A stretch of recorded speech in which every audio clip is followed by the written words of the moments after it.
Are you thinking about getting started in beekeeping? Great. Hey bee friends, I'm Adrienne. I hope you are well today. I am the resident beekeeper here on Farmstead Smith, and I'm excited to share with you the basic beekeeping equipment you need to gather before you get your bees. I often tell people that once they decide that they want to start beekeeping, that they should take the next year, gather up their equipment, and get as much education on beekeeping as they can. Getting bee supplies all at one time can be financially overwhelming. First, we're going to talk about the personal protection equipment and the things that you typically carry around from hive to hive. I'm going to be talking about the absolute basic things to get started, because really, to get started, you don't need a whole bunch of fancy extra optional equipment. It's dirty. It's gonna get dirty, I promise. Just don't touch me. It's just dirty work, okay? I would like to encourage you to get a bee jacket with an attached veil or a full bee suit with a veil as your first purchase. I went with this, which is just a ventilated jacket. I don't have a full bee suit or anything. That's my personal preference. I really suggest people get the ventilated jackets. Get whatever you want, but beekeeping is hot work. You're doing this in the warm summer months, and you want to be as least uncomfortable as possible. But I want you to get whatever you feel most comfortable in and what's going to work for you. The most important thing is that you feel confident and comfortable when you're working your bees. Why I think you should go with this first is because while you're getting education and building your bee supplies, if you have your own personal protection equipment like a bee suit, you're going to be able to join other beekeepers in their apiary and get more hands-on education while you're gathering your supplies. By the way, there are different kinds of beekeeping veils. This one is called a round veil. There's ones called a fencing veil, and they're a bit different. I prefer this one because I have 360 degrees view. My husband prefers the fencing veil. Do your research and decide what's going to work best for you. It's hot in this, so I'm not going to stay in it.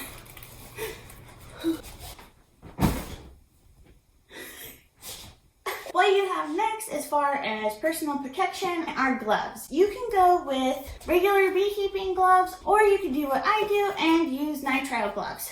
Now, I like the nitrile gloves because they're easily disposable when they get sticky, and beekeeping is sticky business. One reason I really do like them is because I can feel almost like I can feel with my hands.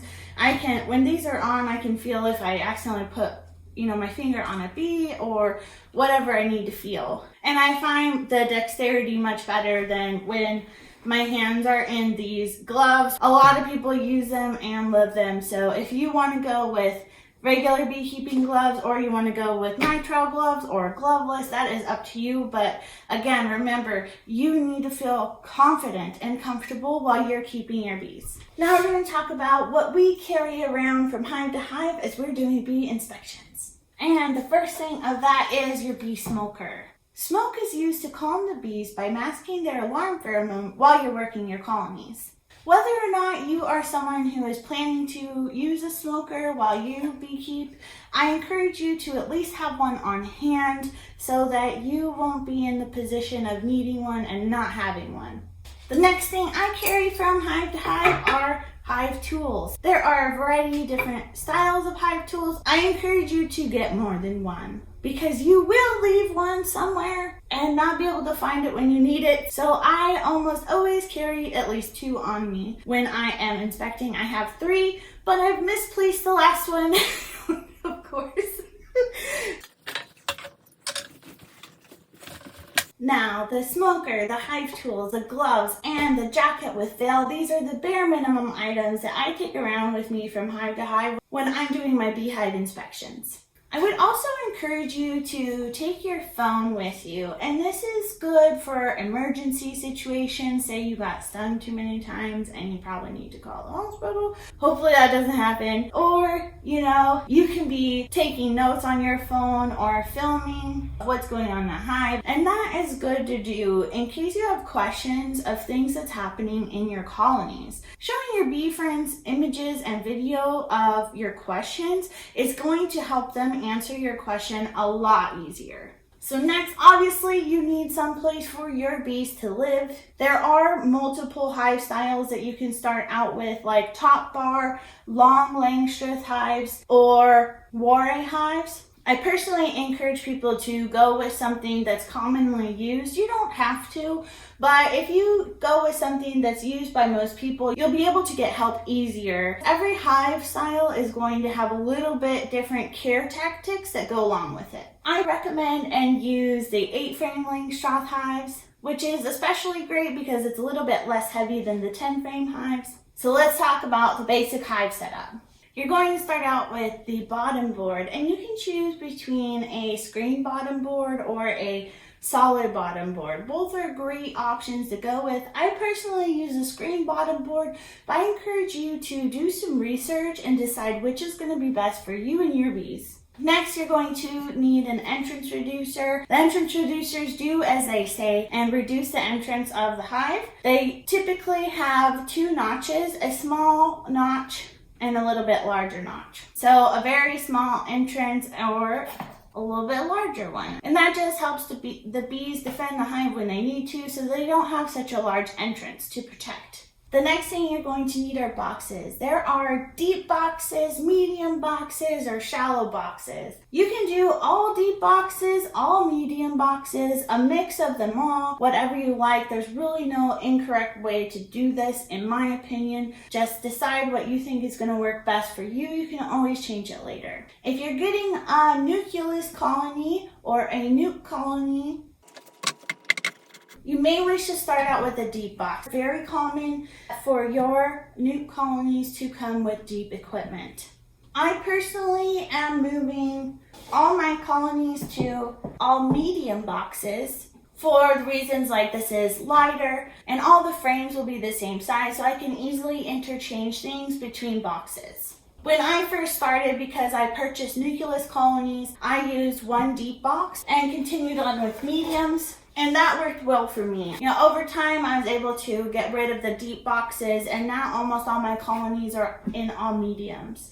If you are starting out with a package of bees or a swarm, then starting out with all mediums is not going to be an issue.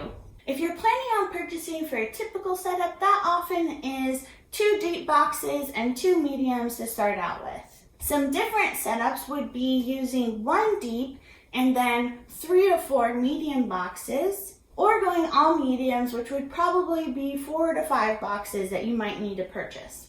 Additionally, you will need to buy enough frames to completely fill these boxes. For my boxes, there are 8 frames, so each box needs 8 frames to fill it.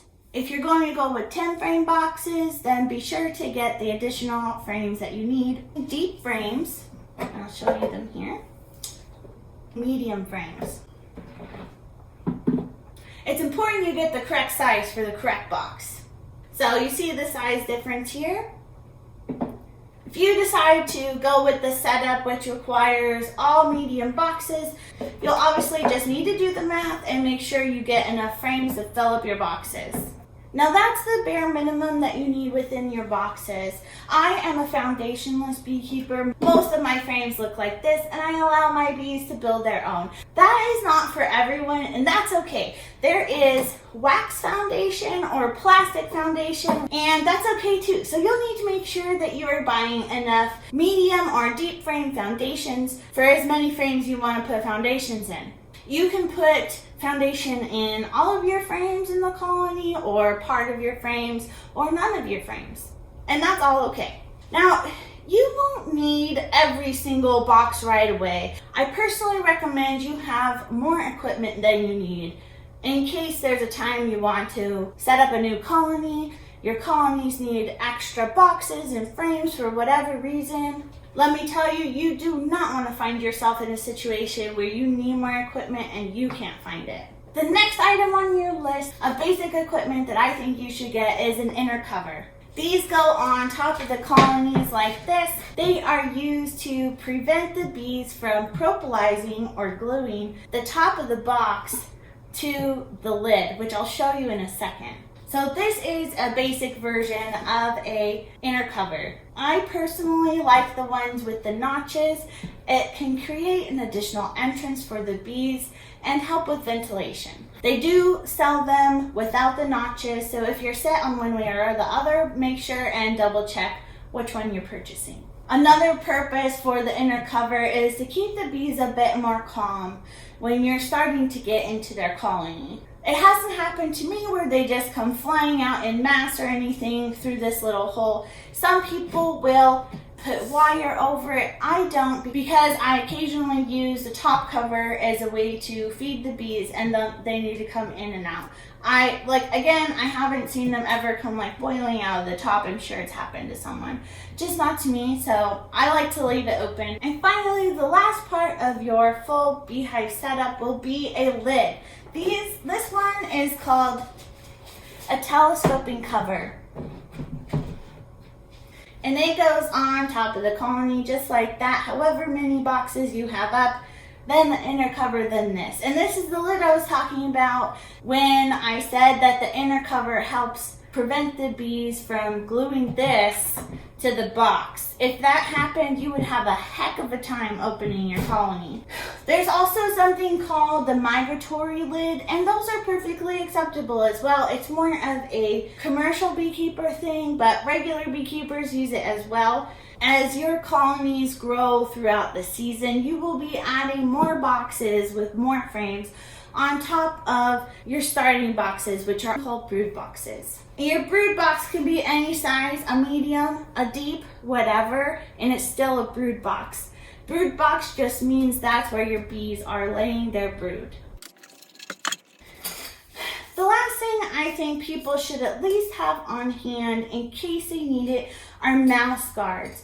What's nice about the mouse guards is that they help keep out mice. Mice can cause a lot of issues within a colony. They like to eat the wax and the brood and the bees, and they pee on all the things. So having this on hand, I think, is an important way to go. There are many different kinds of mouse guards. Make sure you're getting ones that are the right size for your colony. I recommend having more boxes and frames than you think you need on hand, because you're going to be adding more and more and even more boxes on top of your colonies as the season progresses. You do not want to find yourself in a situation where you need more equipment and you can't find it.